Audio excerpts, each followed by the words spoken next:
exactly. What else you got? I heard about the Do They Do, It's Christmas. Yeah. Is it coming? It's coming. It's been a long. It's probably like this is the hardest I've ever worked in the band. Fucked up. Like I'm up.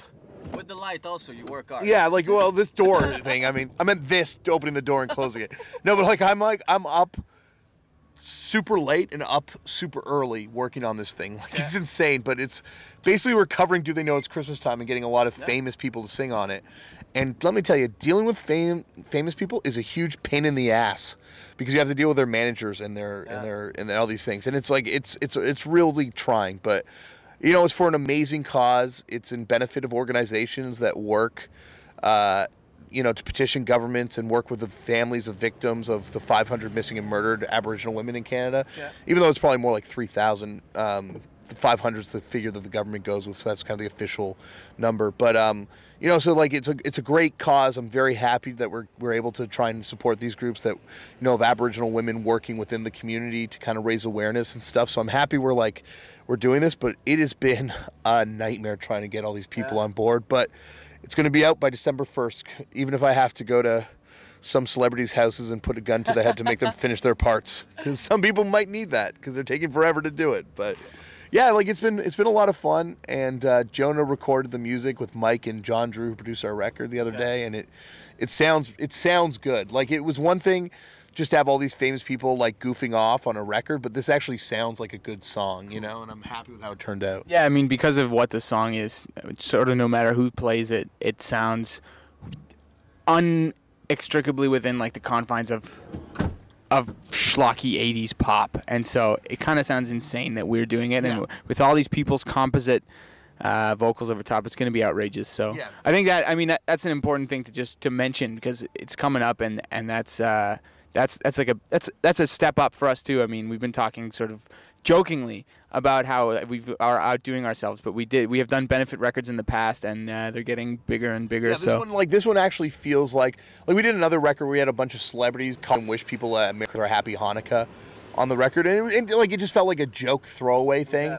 Whereas this actually, I'm like, obviously I want people to buy it because it's for its good cause, but I don't feel they're going to get ripped off when they pay $1 for this song. Like it's funny. Like it goes live on iTunes on December the 1st, so it's going to be one of those things where I'm really happy with how it turned out. It's going to be one of those things that we're going to laugh at for, laugh at the song but just be like, I can't believe we pulled this off. I can't. Yeah, it's amazing. Yeah, it's really weird. Nice and whoever thought that David Cross would be singing on a song with Tegan and Sarah. Not me. But they are now. No, me either. None of us did. Yeah. None of us did. Yeah. Who wanted that either? None of us. Who was asking for that? No one. But it's going to happen now. And is it true or false for the split CD with NoFX? Yeah, split 7-inch. Oh yeah. Yeah, it's well, who knows with those guys? But we first met Fat Mike at South by Southwest 2 years ago, and he was on a lot of drugs. And he was like, I really want to do a split record with you guys. And I was like, this is a dream come true. Yeah. Like, I cannot believe that. I'm like, absolutely. And so, and as it's gotten closer and closer, I don't know how much they've worked on their stuff for it, but we're working on a song for it. So yeah, it's going to be a dream come true. And we're doing a split at the same time with King Kong and the Barbecue show, who are both from Montreal. Okay, cool. Originally, they're both from the Space Shits. Nice. A band from the mid-90s from here. So. Okay. Even though one now lives in Berlin. I think Mark still lives in Montreal. Yeah, I think so. He's at home. So, yeah. So, we got, 2 splits with 2 very diverse bands coming out, too. Oh, and we're doing a song with the Jizz of Genius from the Wu-Tang. Oh. Yeah.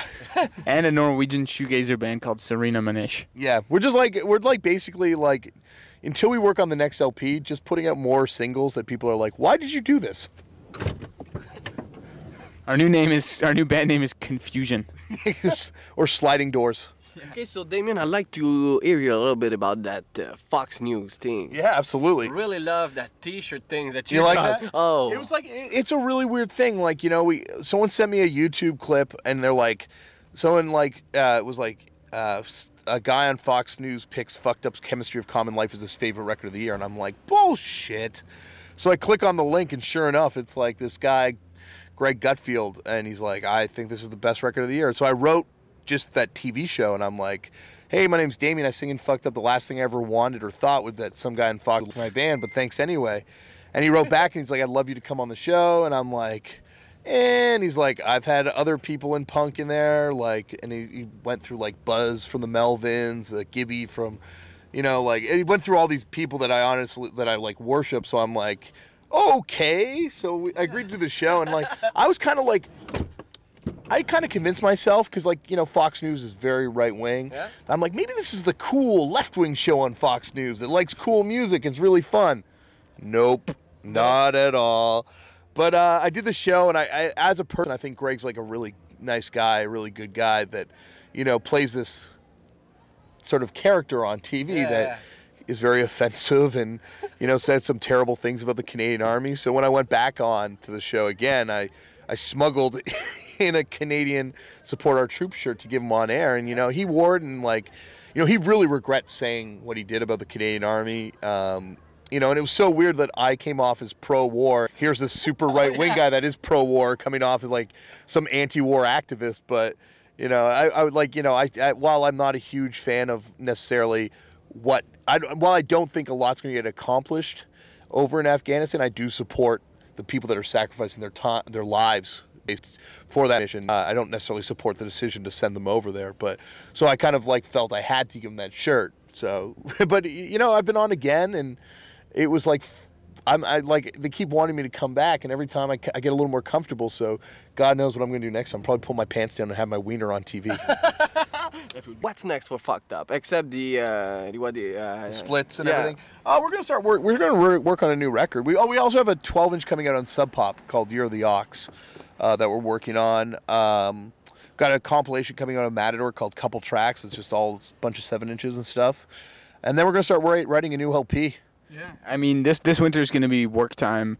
We spent the last shortly over 2 years on the road, pretty much, and out of the studio, especially since Chemistry came out. So it's going to be our time to kind of get back to work at home style and come up with something good for you guys to listen to, we hope. Well, you kind of forget, like, when you're in a band, like, you end up becoming almost like a theater troupe, just doing the same. Not that we never do the same show every night, but you end up like playing the same songs, you know, over and over again, and you're like, you forget that, oh yeah, we're actually supposed to write music too. So this is like, you know, a really fun time to get back in the studio and like sit there and be like, okay, let's write songs, and like, you know, what do we want this to be about or that to be about? So like, it's good to kind of like feel like we're back in there. When I see you on show last time at La Sala Rosa, when I jumped through the table. Oh no! You hit that mic on your on your head, and you got a little plastic bag that was in the air. Oh, yeah. And at the middle of, I think it was Crusade,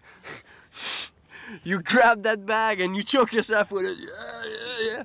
Yeah, it's all about putting on a show. Oh, yeah. You know, like I never know what's gonna happen. You know, like we never plan anything. You know, like we'll write a set list before we go on, and then just whatever. There's always cues. You know, shopping bag floats in at 16 minutes and 10 seconds. I'm like, you better make sure there's a friggin' shopping bag on stage, because I got a roll of duct tape, a bottle that's pre-broken that I can pretend to smash on my head. Yeah.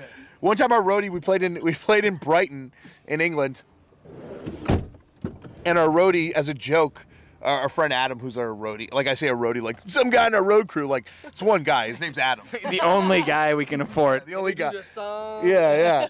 No, this is what, and he put a thing of peanut butter on stage as a joke, so I grabbed it halfway through the set and just smeared myself in peanut butter, and then I remembered, oh wait, people are deadly allergic to peanuts, and no one knew what I was smearing on myself when I was pouring it in the audience, and I was like, so the next song I'm like, anyone who's allergic to peanuts, as I'm covered in peanut butter, like literally covered in peanut butter, I'm like, if you're allergic to peanut butter, please leave the show right now. And you couldn't tell what it was because there's like stage lights on it. It looked like I might have, people afterwards were like, I thought you might have shit on your hand and smeared it on yourself, because it was just dripping from me peanut butter, you know? And like, it was definitely disgusting. You cannot plan that stupidity.